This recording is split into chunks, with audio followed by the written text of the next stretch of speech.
Halo adik-adik, selamat datang di ibadah online sekolah minggu GKS Grogol. Ayo semangat, beri waktu terbaik buat Tuhan. Adik-adik tahu kan kenapa kita beribadah di rumah?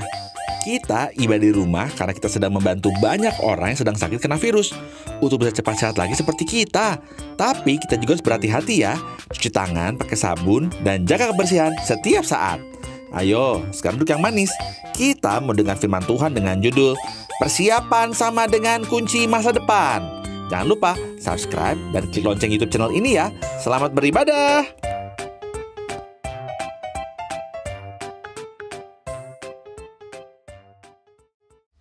Halo adik-adik. Halo. Ketemu lagi dengan Kakak Vera dan Kakak. Sinta. Sudah siap memuji Tuhan? Siap dong, Kak Fer. Sudah siap memuji Tuhan? Haleluya. Yuk kita bangkit berdiri. Bangkit, bangkit. Haleluya. Kita mau nyanyikan Dengar Panggil Nama Saya. Amin. Amin.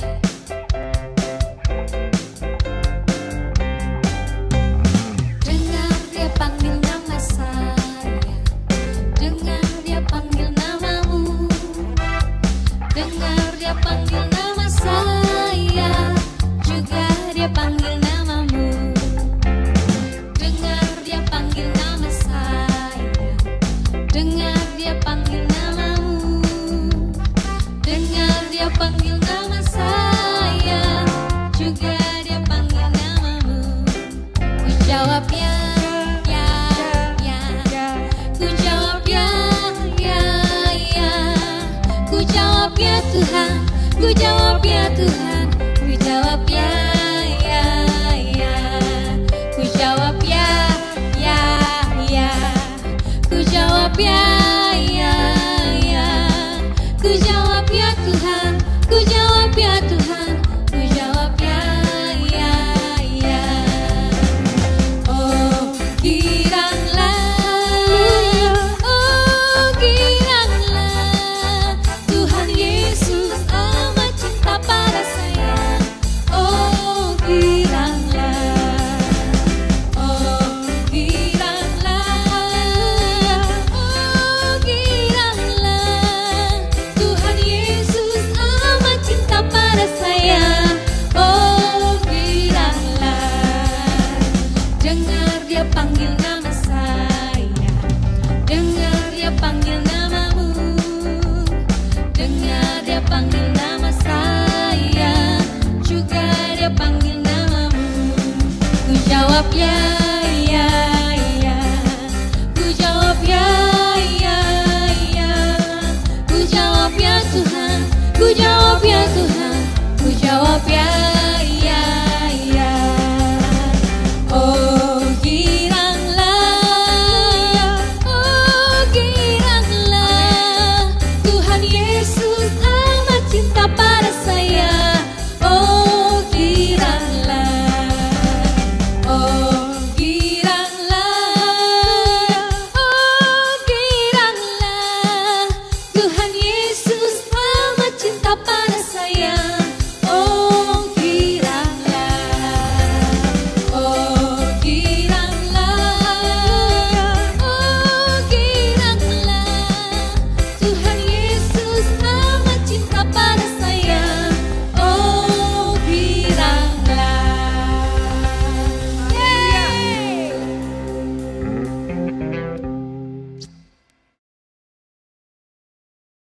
Shalom, semangat pagi, good pagi, semangat morning, adik-adik, sobat muda dan teman-teman semua. Kita jumpa lagi hari Minggu pagi ini. Dan kita tetap belajar firman Tuhan. Jangan bosan belajar firman Tuhan ya adik-adik, teman-teman dan sobat muda semua. Nah, firman Tuhan itulah yang menuntun, membimbing hidup kita, membawa pada keberhasilan dan kemenangan dalam hidup ini. Tanpa firman-Nya, hidup kita ini tidak berguna ya, menjadi sia-sia belaka. Nah, firman-Nya ini yang membuat hidup kita menjadi berarti, bermakna. Nah, pada kesempatan kali ini, Om akan bawakan sedikit bagian firman Tuhan. Salah satu cara untuk membaca Alkitab supaya kita mendapatkan banyak hal berguna tuntunan hidup dari firman Tuhan adalah dengan baik-baik membaca ayat demi ayat satu persatu dan merenungkannya dan juga bisa mendiskusikannya dengan teman-teman lain atau dengan kakak-kakak pembimbing rohani sehingga adik-adik semua bisa mengerti makna yang terkandung di dalam ayat demi ayat tersebut. Nah, pada kesempatan kali ini Om akan bawakan sedikit cerita mengenai bagaimana seseorang menyiapkan diri menghadapi masa depan, ya. Nah, sebab itu judul renungan kita pada hari ini adalah persiapan adalah kunci ke masa depan. Ini terambil dari kitab Hakim-Hakim 11 ayat 1 sampai 11. Nah, ini ayatnya bagus, angkanya bagus sekali adik-adik ya. Pasal 11 ayat 1 sampai 11, ini angka 1 semua nih ya. Nah, kita ambil dari beberapa ayat saja dari ke-11 ayat ini. Hanya ayat 1, 2, 3, 7, dan 11 ya. Kalau kita baca semua mungkin nanti waktunya tidak cukup, tapi kita hanya fokuskan pembahasan pada ayat 1, 2, 3, 7, dan 11 ya. Nah, ayat 1 kita baca dulu ya, ayat 1. Adapun Yefta orang Gilead itu adalah seorang pahlawan yang gagah perkasa, tetapi ia anak seorang perempuan sundal. Ayah Yefta ialah Gilead. Ya, bagaimana namanya? Bapak Yefta adalah Gilead, maka Yefta itu adalah orang Gilead. Nah, ini adik-adik mesti perhatikan baik-baik kata-kata di dalam ayat 1 ini. Yefta itu disebut sebagai seorang pahlawan, gagah perkasa.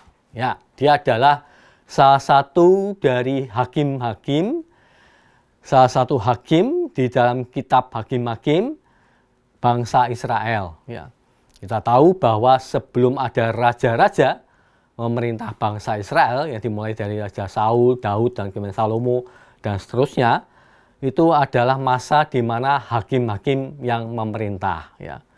Salah satu hakim yang terkenal di kitab ini adalah Hakim Yefta. Nah, di sini kita akan mendapatkan suatu kenyataan bahwa sekalipun Yefta ini seorang pahlawan yang gagah perkasa, tapi ia anak seorang perempuan sundal. Ya. Dia seorang hakim yang gagah perkasa, tapi latar belakangnya dia adalah anak perempuan sundal alias anak haram dari ayahnya yaitu Gilead. Ya. Jadi ceritanya Pak Gilead ini punya perempuan lain sebagai istrinya ya, di samping istrinya yang resmi dan melahirkan Yefta. Sebab itu karena Yefta bukan anak resmi dari Pak Gilead, maka dia disebutnya sebagai anak haram. Nah, di sini kita akan mendapati suatu kenyataan adik-adik ya. Ayat 1 ini menegaskan bahwa latar belakang hidup seseorang itu tidak berpengaruh terhadap kesuksesan hidup seseorang. Ya. Latar belakang seseorang itu bukan faktor yang berpengaruh terhadap kesuksesan atau keberhasilan. Nah, ini maaf nih, tulisan memang urak-urakan tulisannya kurang bagus ya. Ya, agak susah dibaca, nggak apa-apa ya. Kesuksesan, keberhasilan hidup ya.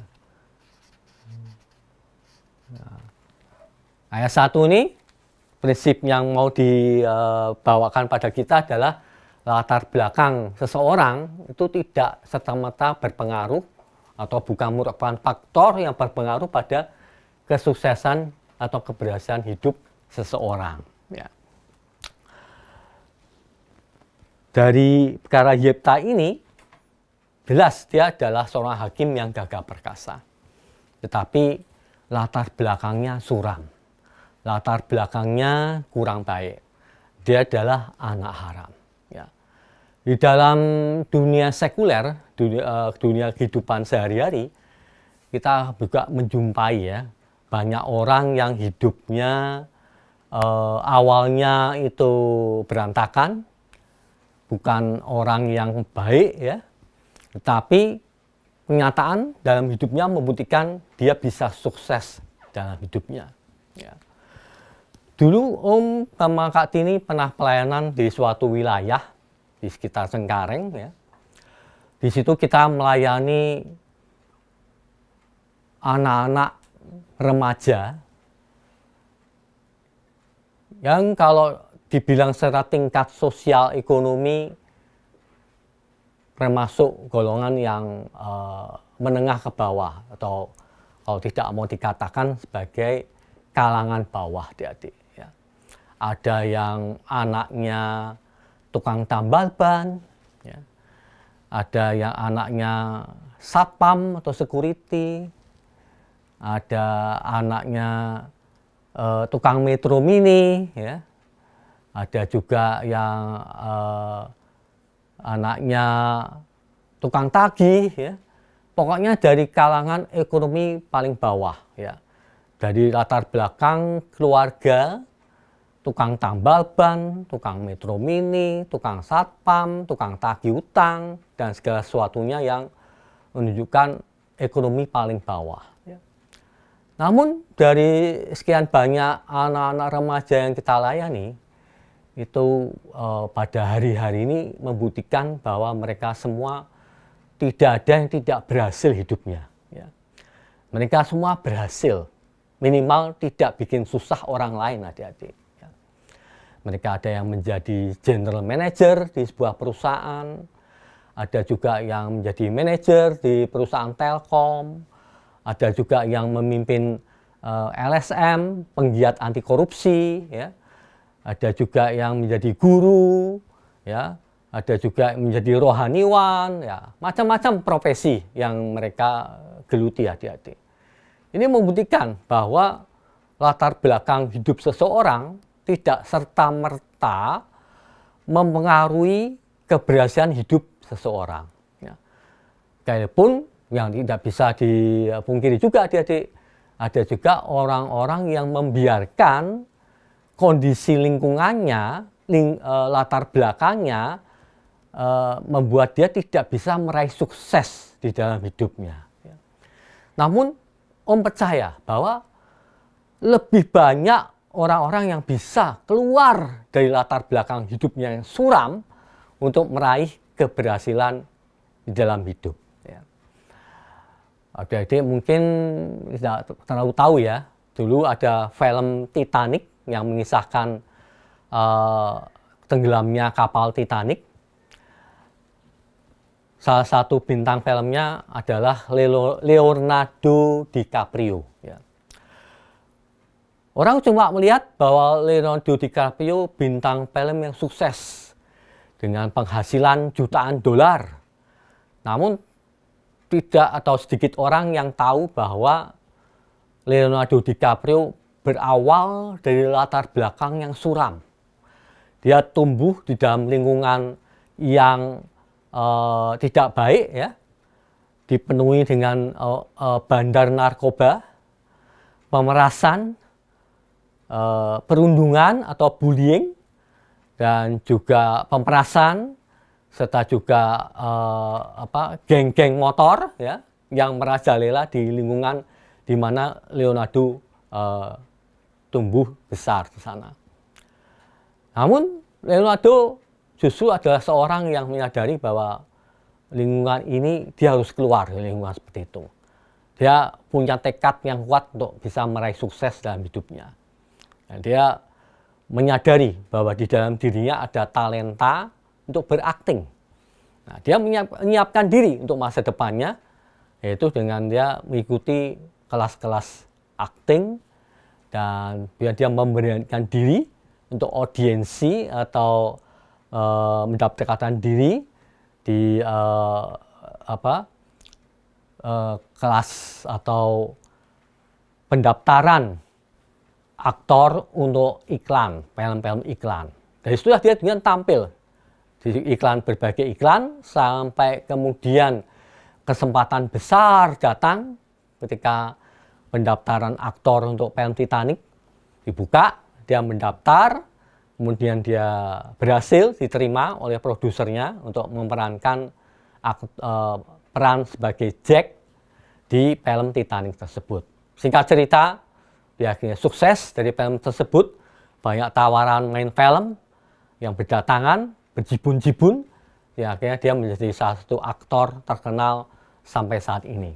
Nah, itu membuktikan bahwa lingkungan yang suram itu tidak menghalangi seseorang untuk bisa meraih sukses. Seperti mana halnya cerita Alkitab ini di Hakim-Hakim 11, Yefta yang lahir dari perempuan sundal bisa meraih sukses di masa depannya menjadi hakim bangsa Israel. Ya, itu ayat 1 yang perlu kita tekankan. Nah, Om bisa kasih contoh-contoh lain, ya. Om akan bacakan beberapa contoh ini, 2 contoh aja cukup, supaya adik-adik terdorong semangatnya bahwa apapun latar belakang adik-adik pada hari ini, catat baik-baik, itu tidak akan menghalangi asal adik-adik mau keluar dari latar belakang ini untuk meraih sukses di masa depan. Ya. Nah, di sini ada cerita, Om akan bacakan kasus mengenai anak lelaki 11 tahun disebut idiot oleh ayahnya. Dia belum bisa membaca atau menulis. Gurunya menyebutnya terburuk di sekolah. Dan ia akhirnya dibolehkan tidak sekolah sampai memperoleh bantuan khusus. Nah, ini saking parahnya anak ini umur 11 tahun nggak bisa belajar adik-adik. Bahkan disebut yang paling buruk di sekolah. Ia kadang-kadang tampak disorientasi dan melamun. Disorientasi itu nggak fokus gitu ya. Melamun, tatapan matanya kosong. Orang tuanya putus asa untuk menolong anaknya. Dan ayahnya terutama sangat jengkel, kesal, dan menghukum secara fisik agar anak ini mau belajar. Jadi supaya anak ini mau belajar, ayahnya menghukum secara fisik. Entah disabetin, dipukulin pantatnya atau gimana. Supaya anak ini mau belajar. Kalau sampai seperti ini aja ceritanya, latar belakang anak ini, orang kira anak ini mana bisa sukses di masa depannya. Tapi ternyata sejarah menunjukkan lain. Anak lelaki ini di masa depannya ternyata menjadi seorang yang terkenal, yaitu yang bernama Auguste Rodin. Auguste Rodin ini terkenal sebagai seorang pemahas seni rupa, pematung yang salah satu patungnya yang terkenal seluruh dunia yang bernilai sangat mahal, yaitu yang dinamakan The Thinker atau si pemikir. Ya, mungkin adik-adik bisa cek di internet. Ya, kalau patung The Thinker itu bentuknya seperti orang lagi mikir gini. Ya, orang lagi mikir gini. Itu patung dari Auguste Rodin yang mahakaryanya yang terkenal seluruh dunia bernilai sampai tidak ternilai mungkin sampai jutaan dolar nilai dari hasil karyanya itu, ya. Itu sangat terkenal, adik-adik, ya. Nah, sekarang Om coba sebutkan kasus berikutnya.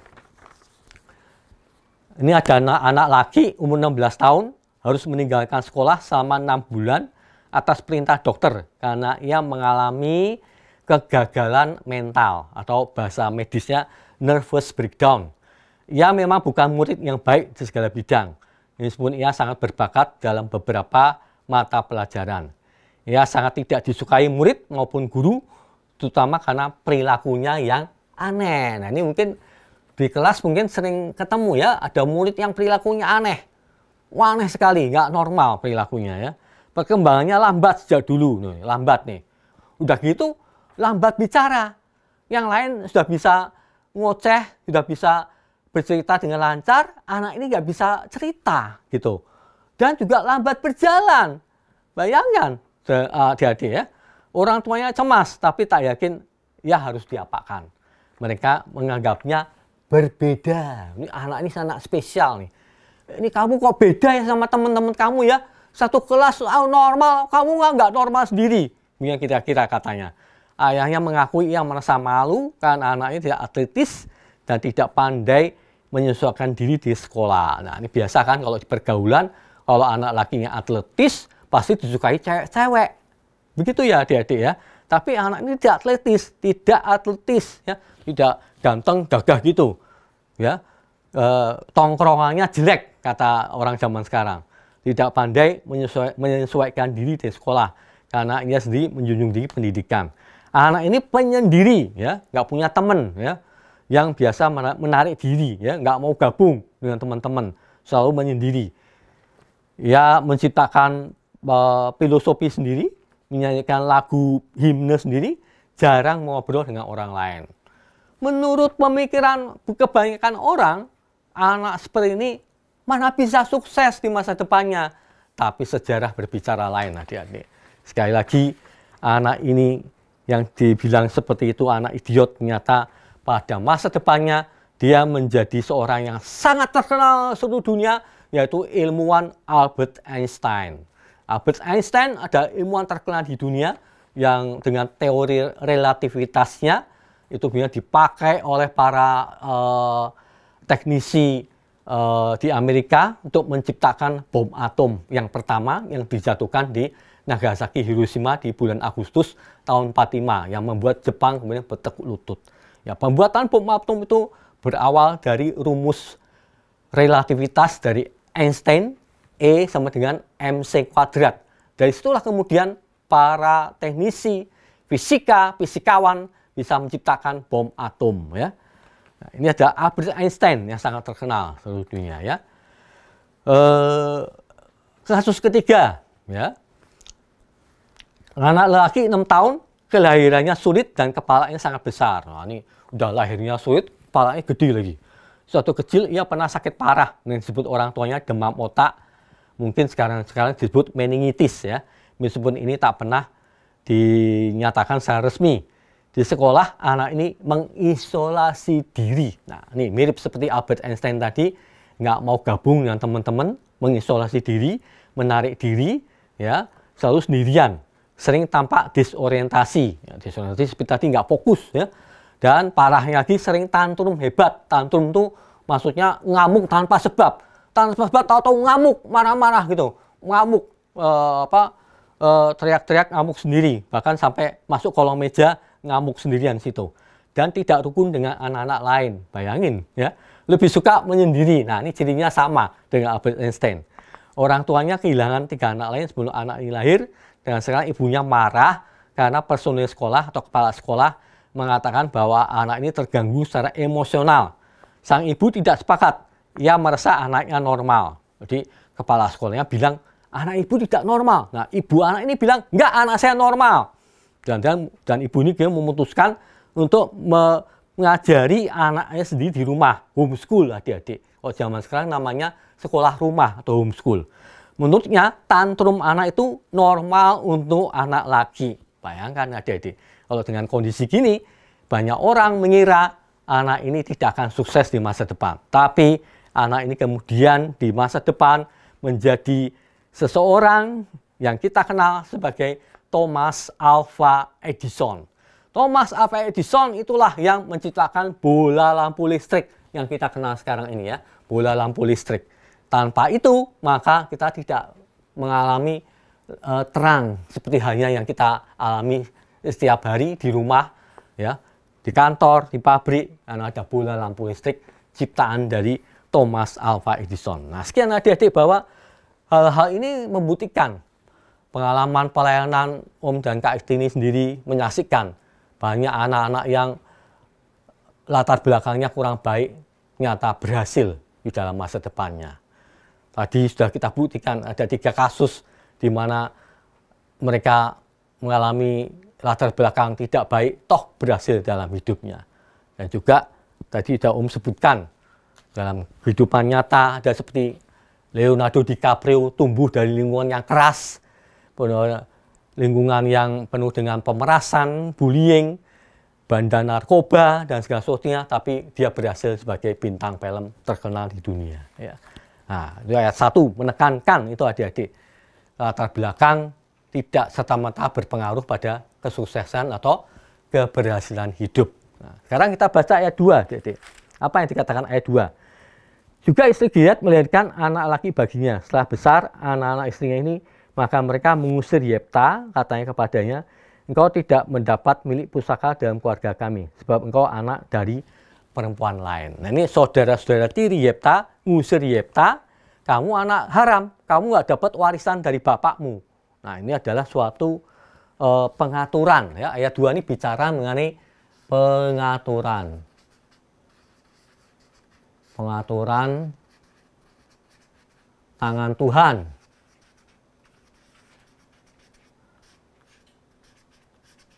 Tangan Tuhan mengatur hidup Yefta.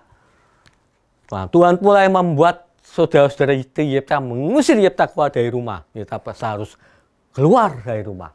Itu semua diizinkan oleh Tuhan sesuai dengan pengaturan tangannya yang ajaib. Ya. Kita langsung lanjut ayat 3. Kenapa sih kok Yefta harus diusir keluar dari rumah? Nah ini ada maksud Tuhan. Maka larilah Yefta dari saudara-saudaranya itu dan diam di tanah Top.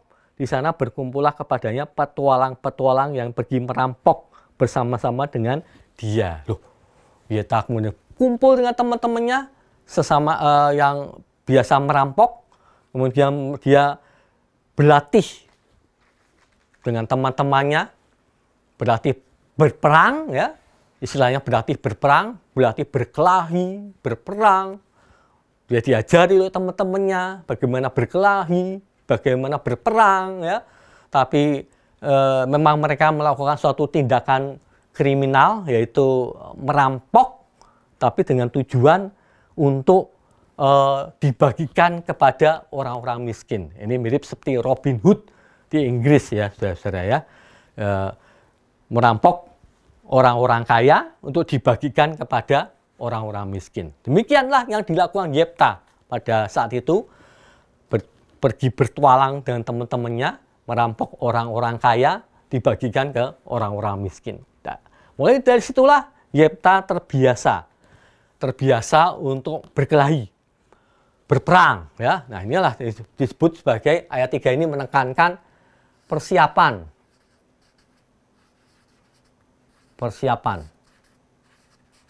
Ya, Yefta menyiapkan diri, ya. Pada akhirnya dia menjadi pahlawan yang membebaskan bangsa Israel dari serbuan Bani Amon. Ya. Nah, ini masa persiapan Yefta selama sekian tahun bersama dengan teman-temannya. Dia terbiasa untuk berkelahi, berperang. Ya, dia menyiapkan diri di sini. Nah, ayat 7 kita teruskan. Di ayat 7 ini, Yefta didatangi oleh tua-tua Gilead. Mereka terdesak karena Bani Amon menyerbu mereka sulit bertahan. Lalu mereka ingat Yefta, ada Yefta. Apalagi mereka tahu Yefta sudah biasa berperang. Ayo, kita ke Yefta aja. Minta supaya Yefta yang memimpin perang melawan Bani Amon. Ya, ini ayat 7.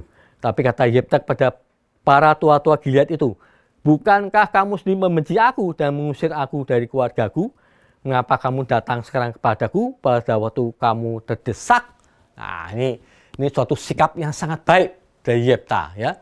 Sekalipun Yefta disia-siakan, dibuang oleh kaum Gilead, dia tidak langsung serta-merta membalas dengan caci maki. Ini membuktikan ayat 7 ini menekankan kita mesti bersikap, punya sikap yang bijak.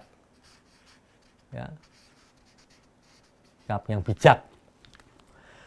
Yefta menanggapi dengan bijak kedatangan tua-tua Gilead itu. Dia tidak mencaci maki. Dia tidak membalas dengan cercaan. Rasain lu. Nggak seperti itu, adik-adik, ya. Tapi dia menanggapi dengan bijak. Hatinya bijak itu hasil dari dia menyiapkan diri, adik-adik, bersama dengan teman-temannya.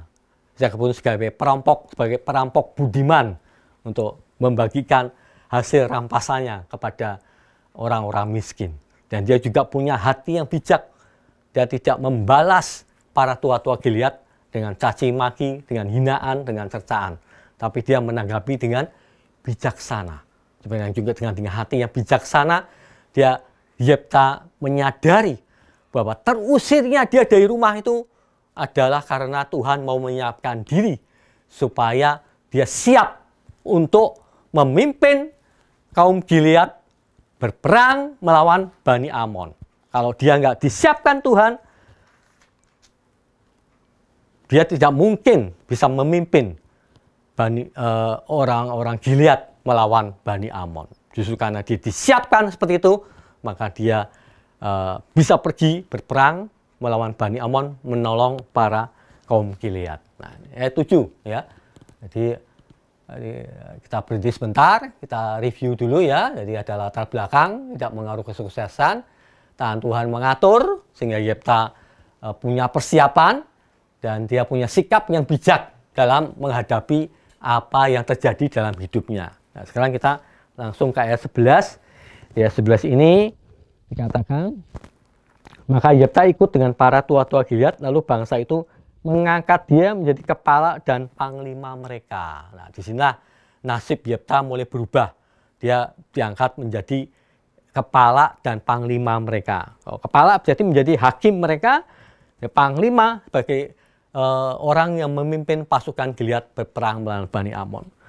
Perhatikan di ayat B ya, tetapi Yefta membawa seluruh perkaranya itu ke hadapan Tuhan di Mizpah. Nah, ini yang luar biasanya adik-adik. Yefta tidak lupa Tuhan rupanya. Walaupun dia pergi berperang sebagai perampok, tapi dia tidak melupakan Tuhan. Dia sama sekali tidak melupakan Tuhan. Itu terbukti dari sekalipun dia mendapatkan kesempatan emas, tapi dia tidak langsung serta-merta senang, gembira, atau lupa diri. Tapi dia membawa perkara itu ke hadapan Tuhan. Dia bertanya pada Tuhan, dia minta petunjuk Tuhan, dia mohon bimbingan Tuhan, supaya apa yang dia sanggupkan kepada tua-tua Gilead itu, dia bisa laksanakan, sehingga Bani Amon bisa diusir dari kaum Gilead. Nah, itu membuktikan bahwa tanpa Tuhan, maka Yefta tidak akan berhasil. Tanpa Tuhan, maka Yefta tidak akan bisa menjadi pahlawan bangsa Israel. Tanpa Tuhan, maka Yefta tidak bisa mengubahkan nasib hidupnya dari latar belakang yang suram menjadi masa depan yang sukses, penuh keberhasilan. Nah, sampai di sini ayat 11 kita temukan libatkan Tuhan ya. Libatkan Tuhan. Libatkan Tuhan. Ini kunci yang terakhir ya. Libatkan Tuhan. Minta pimpinan dari Tuhan.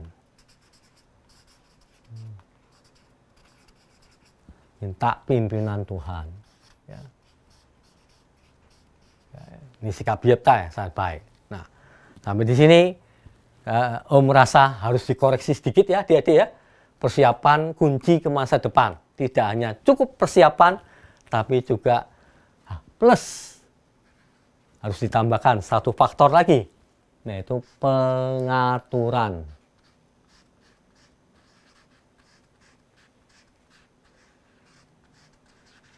Pengaturan Tuhan. Nah, dengan persiapan dan pengaturan Tuhan, itulah kunci ke masa depan. Amin adik-adik ya.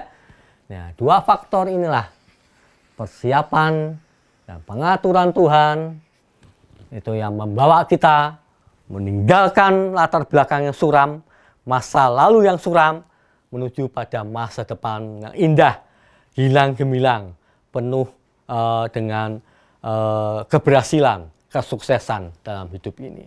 Ya, amin adik-adik. Semoga kita bisa belajar dari firman Tuhan ini mengenai kisah Yefta, yang sebenarnya juga adalah kisah kita semua. Bagaimana kita harus mengubahkan kegagalan, kesuraman, keburukan, kekelaman masa lampau menjadi keberhasilan, kegemilangan, kecerahan masa depan. Haleluya. Amin semua adik-adik, mari kita berdoa. Tuhan, terima kasih. Engkaulah Tuhan yang menerobos. Tuhan, Engkaulah membawa kami menerobos dari situasi masa depan yang situasi masa lalu yang buruk, masa lalu yang suram. Engkau membawa kami menerobos semua itu. Dan Engkau menyiapkan kami ya Tuhan, di masa-masa kini, sehingga kami bisa menyongsong masa depan yang indah, gilang gemilang, penuh damai sejahtera dan sukacita dari-Mu ya Tuhan. Tuhan, terima kasih karena firman-Mu ada bagi kami pada hari ini. Sehingga yang letih lesu berbeban berat, yang sedang putus asa, sedang tidak berpengharapan, yang sedang patah semangat, lewat firman ini Kau bangkitkan ya Tuhan. Lewat firman ini Kau memberikan gairah yang baru. Kau memberikan semangat yang baru. Engkau membaharui semangat kami. Engkau membaharui pikiran kami. Sehingga kami tidak lagi putus asa. Kami tidak lagi patah semangat. Melainkan kami berdiri teguh ya Tuhan. Dan kami menyosong masa depan yang cerah. Dan kami menyiapkan diri bersama-Mu. Engkau menuntun kami. Engkau mengatur segala situasi. Sehingga kami bisa berhasil di masa depan. Terima kasih Tuhan Yesus untuk firman-Mu. Berkati Tuhan. Sertai anak-anak-Mu dimanapun berada. Dan Kau menggandeng menuntun mereka. Melewati masa yang sulit. Kau memberikan keberhasilan kepada mereka semua ya Tuhan Yesus. Haleluya, terpujilah Tuhan. Dalam nama-Mu Tuhan, kami menaikkan syukur doa kami ini. Haleluya, amin. Adik-adik, kita sudah selesai mengikuti ibadah online sekolah minggu GKS Grogol. Ingat untuk selalu mentaati dan melakukan firman Tuhan setiap saat. Jangan lupa minggu depan untuk ikut lagi ibadah sekolah minggu ya. Jangan sampai ketinggalan. Sampai jumpa minggu depan. Dadah!